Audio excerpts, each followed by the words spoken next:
That's why I said... Just hold on. The IEBC Act provides on how panelists picked. Yes. It provides on how they advertise, how they receive those applications, how they shortlist, and how they do the interviews. Yes.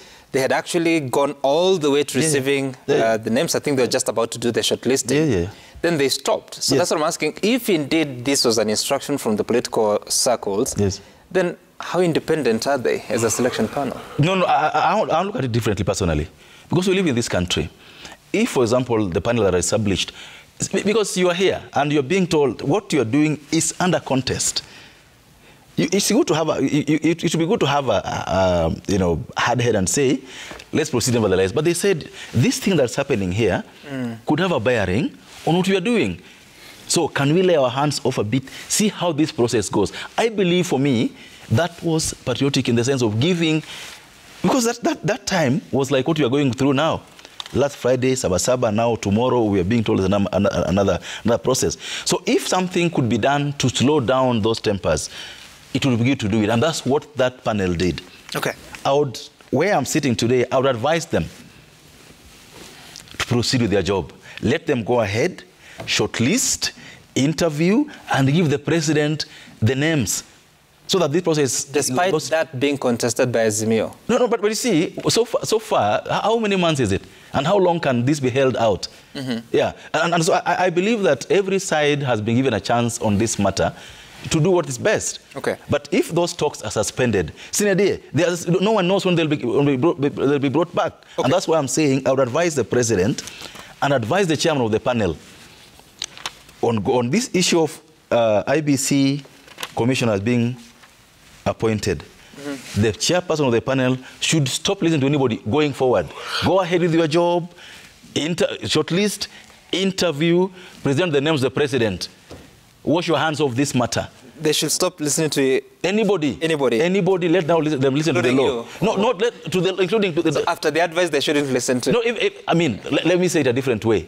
Let them follow the law and listen to the law only. Let them listen to the law only on this matter, because, we are teetering on the brink on this matter, Sam. I hear you. Because, for example, if today, and we got a number of county assemblies that are not constituted fully because members have died or people have been removed by the courts, they can't do elections. And God forbid, if something happened today that requires the IBC to act, who acts?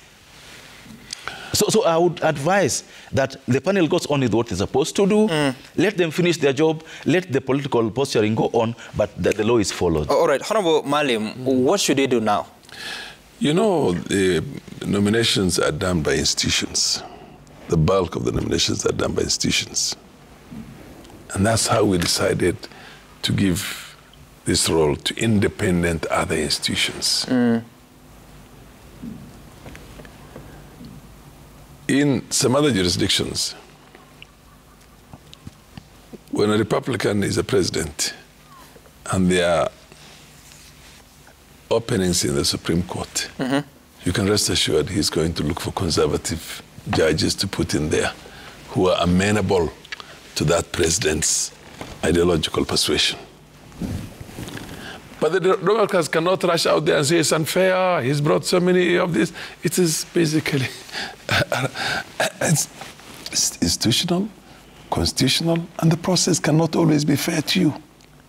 I remember Thurgood Marshall wanted to retire, but he was waiting for a Democrat president so that he can retire and be replaced by another Democrat. But now it was getting too late. No Democrat was coming in every time he bets on the next election. Then finally, he had to leave because, you can also die in office there. And that's how Clarence Thomas was given that position. He left when there was a conservative president. And he brought in a black conservative. It's his right. So if this thing the reason why we decided we're going to have a term of tenure for the IEBC of 6 years is to give them an ample opportunity to conduct an election and then to move out. Right. And then who takes the center stage in that?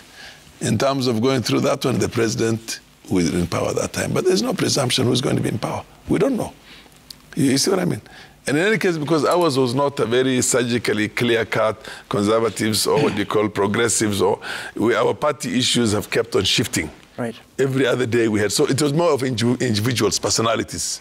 And these are the same personalities, by the way, who have dominated politics in this country from the 90s. Same. For lack of a better word, you can call them regional kingpins or warlords.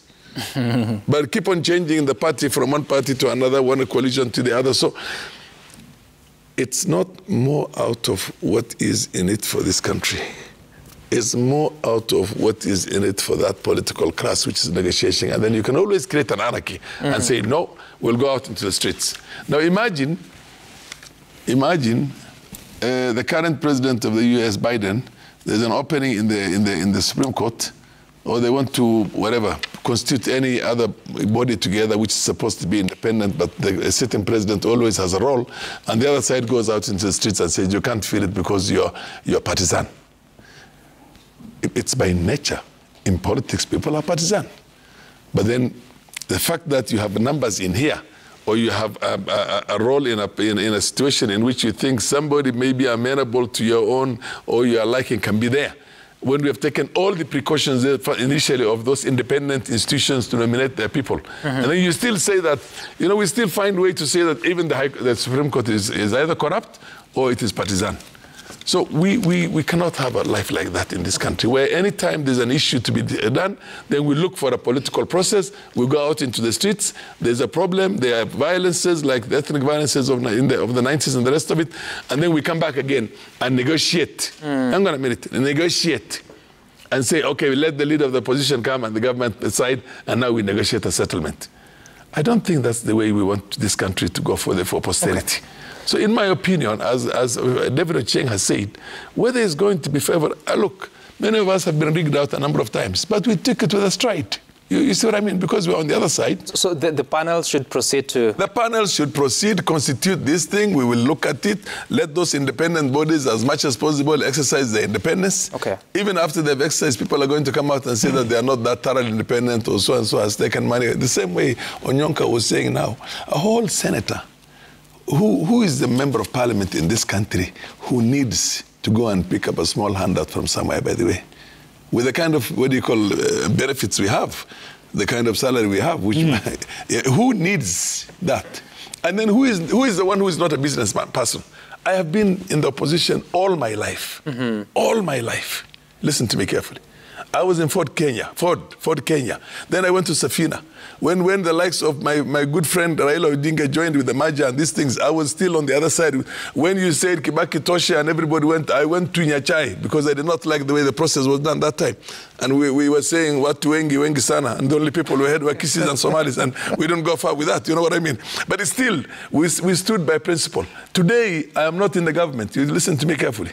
But what we need for this country is a system that works. Okay. And if it's not favorable to you, accept it with a stride and proceed on. You want to make money, go to business.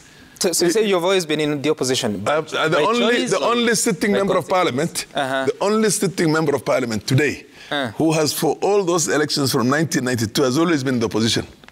You understand my point? I've never been in the government. Is it by choice or is it a consequence of... By principle, by political principle and my own, you know, I stood by my ideals. Which all right. I hear you, Honorable Maalim. Yeah. Senator, I just want to do an addendum to him, including me. Yes. I've also been in the opposition. No, but you're not there in 1992. 92 was your father was there with me. Yes. And he was in Kanu. Debatable. I want, just hold, son. Just hold. Last time you were in Jubilee, weren't you? No. He's never been. I've never been in Jubilee. He's never been. I've been in ODM, PDP, Fort Kenya. Yes. ODM. Yes. I've always been in the opposition. Yes. Now, I want to just raise 2 points. I know we. But it was not there in the 7th Parliament. I was there in the 7th Parliament.